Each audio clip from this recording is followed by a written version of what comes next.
Good morning, students. Today, after cooperative society, we start the another concept of your chapter number second, that is company. Company ये word student आप लोगों ने बहुत से जनों ने बहुत बार सुना हुआ है. What is company? मैडम हम नॉर्मली सुनते हैं कि company X company, Y company या एक ऐसी कंपनी उसके प्रोडक्ट अच्छे हैं, उसके फैक्टर्स अच्छे हैं, उसकी कंडीशंस अच्छी है, ये हम लोग नॉर्मली सुनते हैं. इन 12th सेंचुरी अगर देखा तो सेंचुरी वाइज सेलिब्रेशन किया, एंशियंट टाइम में गए, पुराने ज़माने में गए कि कंपनी कब फॉर्म हुई, कब इसका निर्माण हुआ, या कंसेप्ट कब आया हमारे इकोनॉमी या बिजनेस एरिया में. तो 12th सेंचुरी में ये इंग्लैंड में डेवलप, इटली में डेवलप हुई. सबसे फर्स्ट कंपनी, नॉर्मली पीपल को पता है कि कंपनी सबसे पहले ईस्ट इंडिया कंपनी इंग्लैंड में लाई या ब्रिटिश लोग आए तब उन्होंने इंडिया में लाई, लेकिन जो बेसिक कंपनी की स्टार्ट हुई तो वो इटली में स्टार्ट हुई थी in 12th century. In 16th century it is started in England. 16th century में इंग्लैंड में स्टार्ट हुए. Afterwards when British come in India, जब ब्रिटिश इंडिया में आए तो उन्होंने कंपनी ये कंसेप्ट इंडिया में लॉन्च किया, इंडिया में स्टार्टअप किया. इन द ईयर 1860 में हम लोग बोल सकते हैं इंडियन कंपनी एक्ट अप्लाई किया गया by British in our India.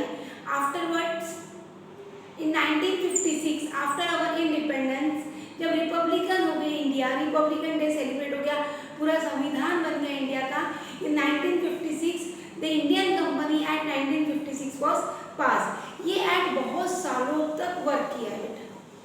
जितने भी रूल्स रेगुलेशन एप्लीकेशन ये सब चीज़ें होते रही according to Indian company act 1956 के हिसाब से हुई. But in the year 2013 again government ने कुछ अमेंडमेंट्स किए, गवर्नमेंट ने कुछ चेंजेस किए. According to that in 2013 new Indian company act was pass. और उस हिसाब से कंपनी फॉर्म होना, कंपनी बनना, कंपनी का रजिस्ट्रेशन होना, ये सब चीज़ें क्रिएट होती गई. अब मैडम कंपनी की ज़रूरत क्यों गिरी?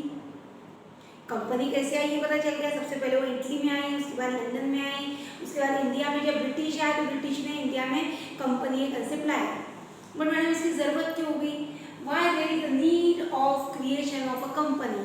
देखो हमने देखा sole trading concern, sole trading concern में अकेला इंसान काम कर रहा है, पार्टनरशिप फॉर्म में 2 से ज़्यादा लोग काम कर रहे हैं, कोऑपरेटिव सोसाइटी में मिडिल क्लास, लोअर क्लास या ऐसे ज़रूरतमंद लोग अपने आके काम कर रहे हैं. लेकिन day by day industrial development लाने के लिए, अच्छा प्रोग्रेस लाने के लिए रिक्वायरमेंट किसकी गिरने लगती? हमें रिक्वायरमेंट गिरने लगती कंपनी की. सबसे पहला limited liability. In your book it is given on page number 89 about the concept of need of sole trading joint stock company और कंपनी. कंपनी को दूसरा वर्ड क्या बोला गया है? Joint stock company. दोनों का मीनिंग एक ही है, कंपनी है, joint stock company. Joint stock, joint stock इसलिए बोलते हैं यहाँ सिर्फ पैसा नहीं आता, शेयर्स, डिबेंचर, बॉन्ड्स, सिक्योरिटीज, ऐसी बहुत सारी चीज़ें आती है, इसलिए इसको बोला गया है joint stock company. What they says in your book, see now. Sole trading form of business organization has many limitations and drawbacks, which gives the birth of partnership form of organization. Partnership form is suffers from number of drawbacks and demerits. Then the risk of company or form of organization. मैंने तुमको पहले ही बताया कि soul trading concern के बहुत सारे drawbacks है, तो पार्टनरशिप फॉर्म है, पार्टनरशिप फॉर्म के बहुत सारे ड्रॉबैक्स, बहुत सारे लिमिटेशन थे. तो नया फॉर्म ऑफ बिजनेस ऑर्गेनाइजेशन कौन सा आ गया? New form of business organisation आया, कंपनी. इसके अंदर सबसे पहले limited liability. In case of partnership form the amount of capital of partner is limited. Partnership form में अमाउंट ऑफ पार्टनर्स की कैपिटल की क्या थी? लिमिटेड थी.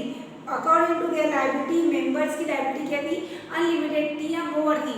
But in case of company, यहाँ due to unlimited liability of partner, company form और company में जितने भी लोग काम कर रहे हैं उनकी लायबिलिटी, उनकी जिम्मेदारी क्या है? लिमिटेड है.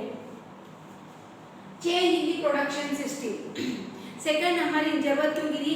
अभी तक हम सोल ट्रेडिंग कंसर्न या हम छोटी छोटी फैक्ट्री, छोटी छोटी इंडस्ट्रीज काम कर रही थी, वो इंडस्ट्रीज में कुछ प्रॉपर प्रोडक्शन हो रहा था क्या? नहीं. प्रोडक्शन अगर लार्ज स्केल में चाहिए, if production is required in a huge quantity, in a bulk, then there is a need of a company or there is a need of a firm forming in a big form, एक ऐसी form की ज़रूरत थी जो बड़े पैमाने पे production करे, अच्छी टेक्निक्स, थोड़ी अच्छी। हम लोग कब जा रहे हैं? 18वीं सेंचुरी में, आज से 200 साल पहले।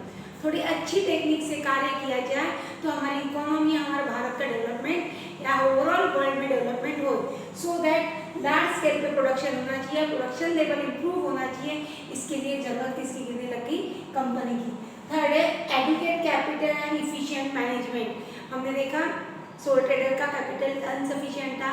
The capital invested in sole trading concern are basically by one man, partnership firm 10 to 20 people, cooperative society में middle class family, lots of drawback are there.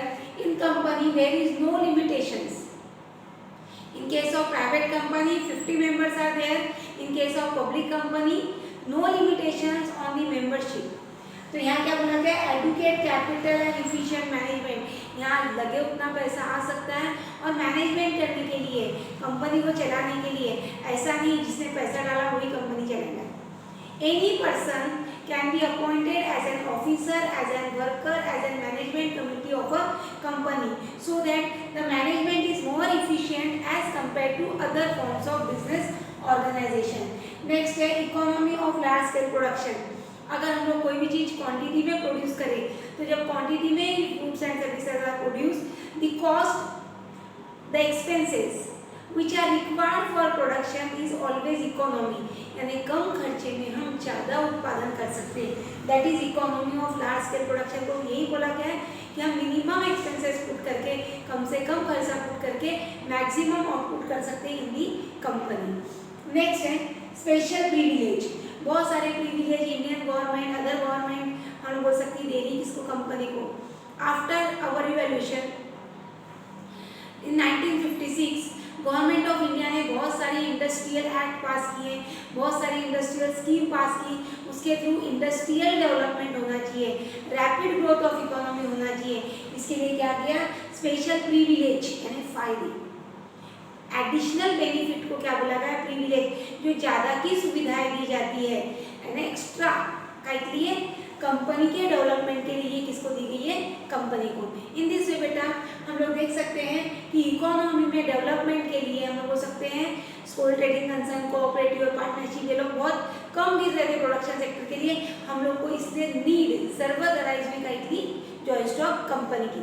Now I turn towards the definition of joint stock company. According to the company act 2013 का act क्या बोल रहा है? Company means a company incorporated under the act under any previous company law. 2013 के अंतर्गत, 2013 के अंतर्गत अगर कोई कंपनी फॉर्म हो रही है तो वो कंपनी को हम लोग क्या बोल रहे हैं? एज अ कंपनी या any other thing which is passed in the company act is as company. According to the act 2013 बेटा कोई भी कंपनी जो एक्ट के अंतर्गत बनी है या इसके एक्ट के पहले यानी 1860 में एक्ट पास हुआ था, 1956 में एक्ट पास हुआ था, according to the law pass in this year अगर कोई कंपनी ने अपना रजिस्ट्रेशन करवाया है एज अ कंपनी तो वो क्या कहला रही है? As a company. ठीक है। उसके बाद James which is given on your page number 70। James की डेफिनेशन क्या बोल रही है हम लोगों को? A company is an artificial person, sorry, a company is an association of person untied for a common object. एक एसोसिएशन ऑफ पर्सन है, एक ग्रुप ऑफ पर्सन है जो अनटाइड हो रहा है, बन रहा है, क्या लिए? For achievement of common objective. उनका एक कॉमन ऑब्जेक्टिव रहता है, एक टारगेट रहता है, वो कॉमन ऑब्जेक्टिव को अचीव करने के लिए हम लोग बोल सकते हैं कंपनी फॉर्म हो रही है। अकॉर्डिंग टू प्रोफेसर हेनरी क्या बोल रहे हैं हम लोगों को? Company is an artificial person created by law. ये एक बहुत इंपॉर्टेंट चीज यहाँ बताइए, आर्टिफिशियल पर्सन। कंपनी एक ह्यूमन बीइंग नहीं है, कंपनी को अकॉर्डिंग टू लॉ एक पर्सन बनाया गया है। उस नाम से कंपनी की जमीन that is land, building, machinery, each and every transaction of company take place हो रहा है। जैसे मैंने तुमको बताया था कि सोल ट्रेडर और उसकी कंपनी दोनों अलग अलग पर्सन है, तो कंपनी और उसके मेंबर्स ये दोनों अलग अलग पर्सन है। By professor Henry. Professor Henry क्या बोल रहे हैं, या नॉर्मली कंपनी को कंसिडर किया गया है as an artificial person created by law for operating the business transaction और for operating the transaction with the intention to achieve a specific object. कोई भी ऑब्जेक्ट अचीव करने के लिए हम बोल सकते हैं by operation of law company form हुई है in an organisation. Now students, I think with the help of 2 or 3 definition you can understand the meaning of company. Now, what is the features of company? Just I say you, company is an artificial person.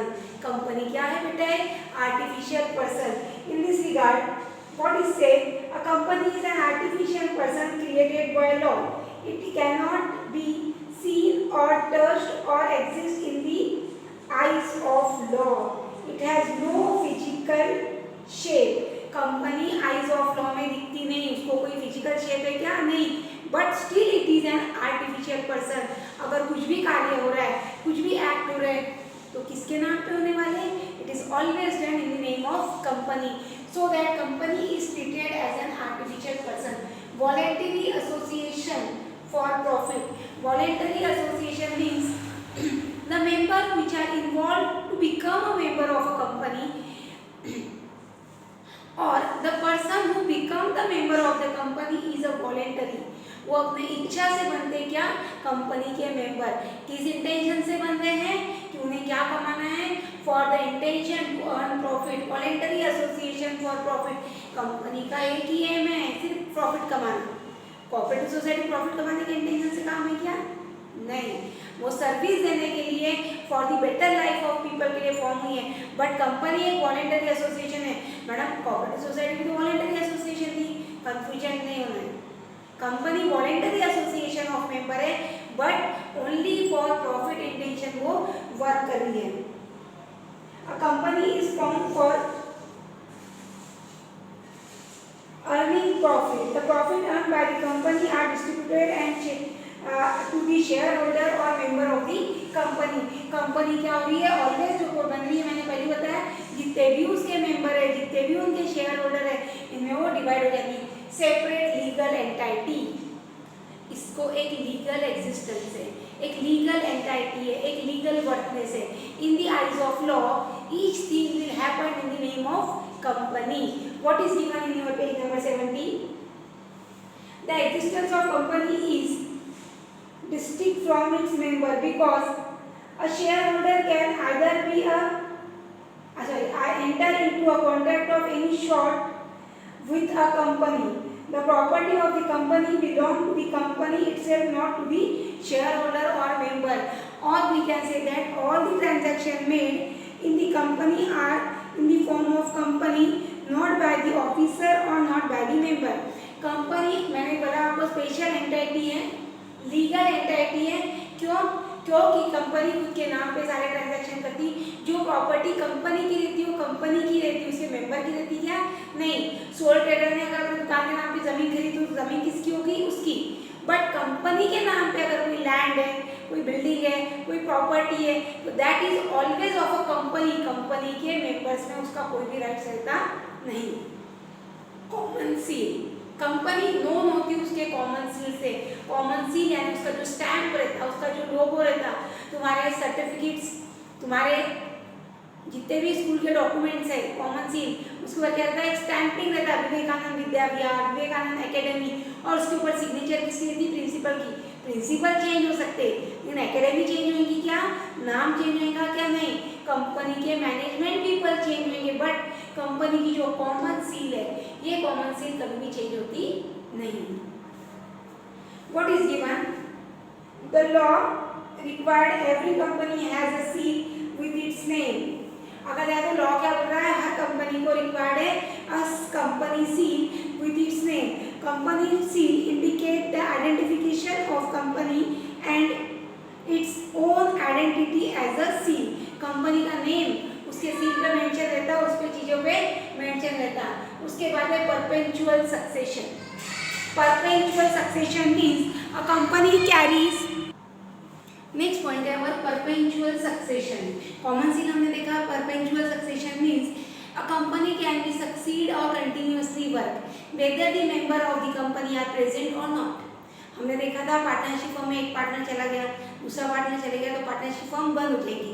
But company can exit, company can present, company can exit, company can present whether the member of the company are there or not, whether the member are present, whether any death in case of any member, whether transfer of share of member, company can continuously work.